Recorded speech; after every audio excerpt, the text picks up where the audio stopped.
ऐसे पढ़ेगा पंजाब तो कैसे बढ़ेगा पंजाब। मैट्रिक के दूसरे सालाना इम्तहानात के नताइज इंतहाई मायूस कुन है। 55% तलबा फेल हो गए। कामयाबी का तनासुब सिर्फ 45% ही रहा। कुल 54,756 तलबा में से 29,283 उम्मीदवार नाकाम रहे।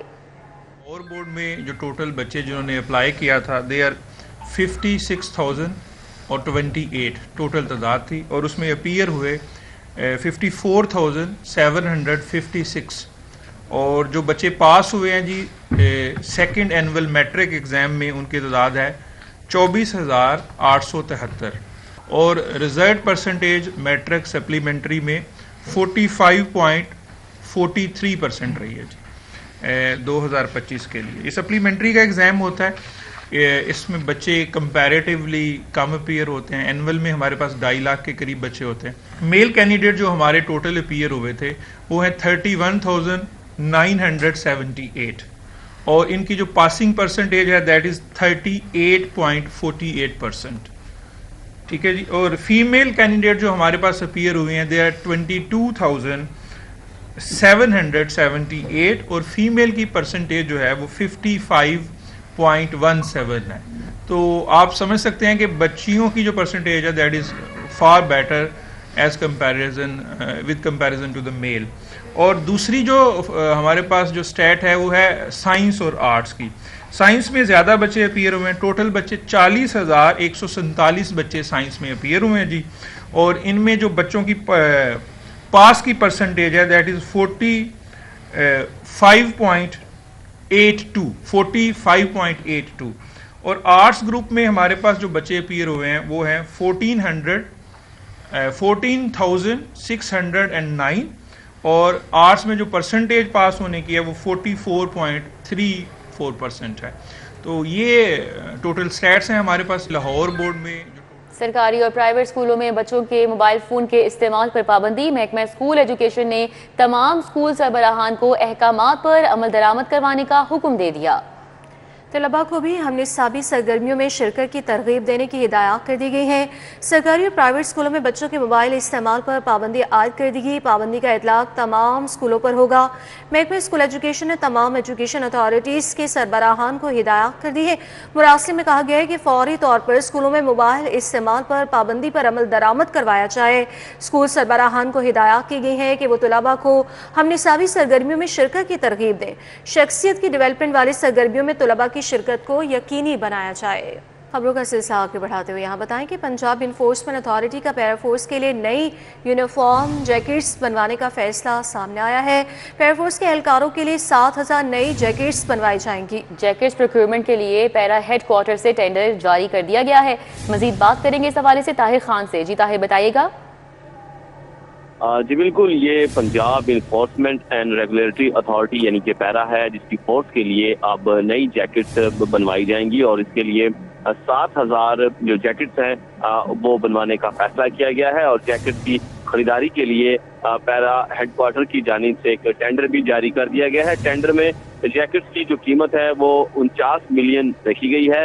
यूनिफॉर्म और जैकेट तमाम मौसमों को मद्देनजर रखते हुए बनवाए जाएंगे और जैकेट पर अहलकार का नाम दर्ज होगा, उस पर पाकिस्तानी झंडा भी होगा और पैरा का जो लोगो है वो भी बना होगा। जैकेट की जो खरीदारी है वो उसका जो अमल है वो 1 साल में मुकम्मल होगा जी। ठीक है, बहुत शुक्रिया ताहिर जमील खान आपका। खतरनाक डाकुओं और मुजरिमान का पुलिस से बचना अब नामुमकिन। पंजाब पुलिस को नादरा के रिकॉर्ड तक रसाई मिल गई है। पंजाब पुलिस को अब खतरनाक मुजरिमों का रिकॉर्ड नादरा से फौरी मिलेगा। मुरासले में कहा गया CCTV कैमरों से ली गई तस्वीर की फौरी शनाख्त हो सकेगी। इस हवाले से मजीद जान लेंगे अली साही से, बताइएगा।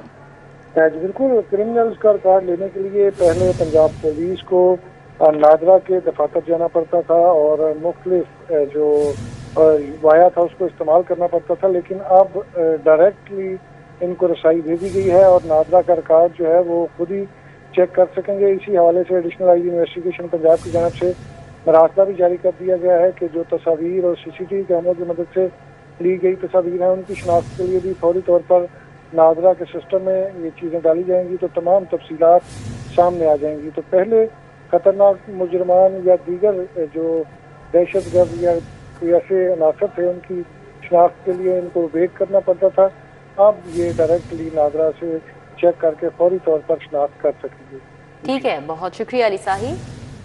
जंगलात के तहफ़्फ़ुज़, तजावुज़ात, दरख्तों की गैर कानूनी कटाई के खात्मे का इनकलाबी कदम।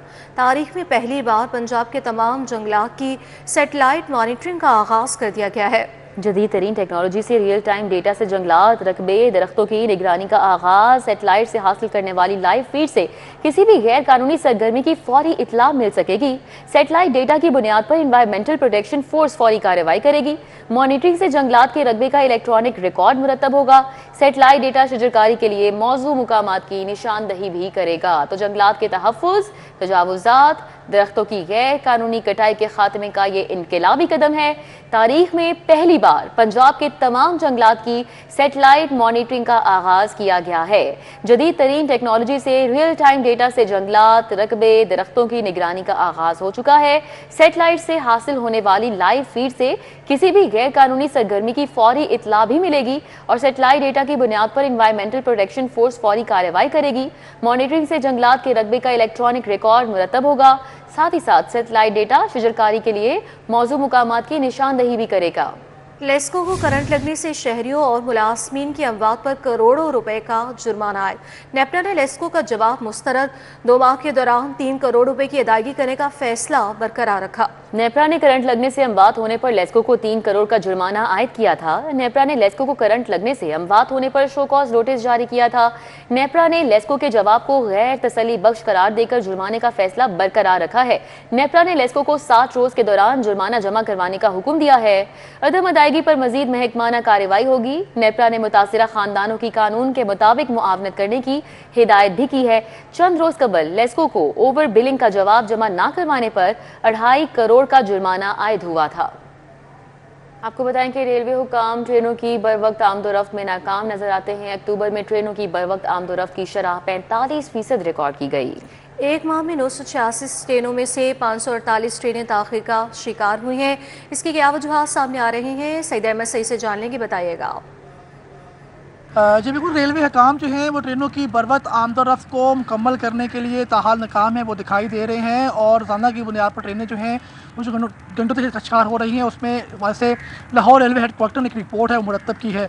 रिपोर्ट के मुताबिक गुज़श्ता माह अक्टूबर के अंदर जो ट्रेनों की बरवक्त आमदोरफ्त की शरह है वो सिर्फ 45% है वो रिकॉर्ड की गई है और मजमूई तौर पर एक माह में मुल्क भर में चलने वाली जो 986 ट्रेनों में से 548 ट्रेनें हैं वो घंटों का शिकार हैं वो रही हैं। तो इस वास्ते एक रिपोर्ट मतलब की गई, उसके मुताबिक जो ट्रेनें हैं वो ट्रैक पर फनी रिकावट, कनेक्टिंग लिंक्स, सिग्नल में ख़राबी, लोकोमोटर में ख़राबी और जो मौसम में ख़राबी के बायस ट्रेनें हैं वो घंटों का शिकार हुई हैं। उनके मुताबिक मुख्तलिफ वजूहात के बायस ट्रेन ऑपरेशन के जो है वो 2288 घंटे हैं वो भी ज़ाया हुए हैं, जिनमें ट्रैक पर फनी रुकावटों के बायस 821 घंटे हैं वो ज़ाया हुए हैं गुज़श्ता एक माह के दौरान।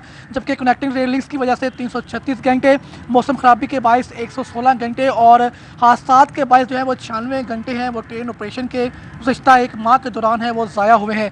जबकि सिग्नल ख़राबी के बायस 283 घंटे, लोकोमोटिव ख़राबी के बायस 148 घंटे, कैरेज में ख़राबी के बायस 81, जबकि क्रॉसिंग के बायस 110 घंटे हैं वो ट्रेन ऑपरेशन के गुज़श्ता एक माह के दौरान है वो ज़ाया हुए हैं। और लाहौर रेलवे हेडक्वार्टर ने एक रिपोर्ट मुरतब की है जिसमें ये कहा गया है कि मजमूई तौर पर बरवक्त आमदोरफ्त। ठीक है, बहुत शुक्रिया सईद। डॉक्टर यास्मीन राशिद की एक मुकदमे में जमानत की दरख्वास्त पर समाअत हुई है। इस समाअत का हवाला बताएंगे जमालुद्दीन जमाली। जी बताइएगा। जी बिल्कुल, डॉक्टर यास्मीन राशिद की मुगलपुरा के अंदर पुलिस की गाड़ियां दिलाने के मुकदमे के अंदर आज समाअत हुई है। उनकी दीगर मुकदमात में के अंदर भी जमानत की दरखास्तें लगी हुई हैं मगर वो 22 नवंबर के लिए मुकर्रर हैं। आज इसके अंदर जो है अदालत ने सरकारी वकील के मोहलत तलब करने पर कार्रवाई जो है जमानत की दरखास्त पर 22 नवंबर तक मुलतवी की है। इस मुकदमे के अंदर जो कि 1570/23 मुकदमा है थाना मुगलपुरा का, इसमें इनकी जमानत मंजूर होने का इम्कान है क्योंकि जो उमर सरदार चीमा है साबिक गवर्नर पंजाब, उनकी जमानत भी 2-3 दिन पहले मंजूर हुई है इसमें और एजाज चौधरी की हाई कोर्ट से मंजूर हो चुकी है।